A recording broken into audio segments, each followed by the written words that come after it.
আবারও আগরতলা আইজিএম হাসপাতালে চিকিৎসার গাফিলতির কারণে এক প্রসূতি মায়ের কোল খালি হয়ে গেল বলে অভিযোগ রোগীর পরিবারের। জানা যায়, গৃহবধূর ডেলিভারি করার পর প্রথমত ডাক্তার বলেন বাচ্চা এবং মা দুজনই সুস্থ আছেন, কিন্তু কিছুক্ষণ বাদেই বলেন শিশুর মৃত্যু হয়েছে। এই নিয়েই হাসপাতাল চত্বরে তীব্র উত্তেজনা ছড়িয়ে পড়ে, কান্নায় ভেঙে পড়েন পরিবারের লোকজনরা। ডাক্তার বললাম যে সিজার যদি করতে সিজার করতে, তারা বলছে না নর্মালি ভালো আছে, পজিশন ভালো। আজকে সকালেও তারা বলতেছে নর্মালি সিজার করানো লাগবে না, খুবই ভালো আছে, বাচ্চার মা খুব ভালো আছে। বলছিল 10টার সময় মানে ডাক্তার আইসে, তখন আমি ডাক্তার বললো একটু কথা বলবো।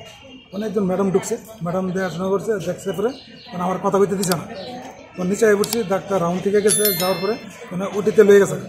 তখন আবার ডাক্তার ওই ছেলের মেয়ে আছে না, এর বাবারে, যে বাচ্চারা মারা গেছে, বাচ্চার বাবারে ডাকাইছে গেছে, এছাড়া কইছে আমরা সিজার লাগবো, বাচ্চার মা আর বাচ্চা খুবই ভালো আছে, মানে সিজার করেন না, অসুবিধা নেই। আমরা সুস্থ আছে তো, সুস্থ আছে।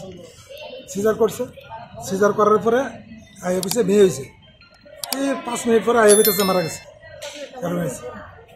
হ্যাঁ, এতটুকু। এরপরে আমি বলছি কী হয়েছে, তারা হয়েছে কই ইনফেকশন হয়েছে, এতটুকুই।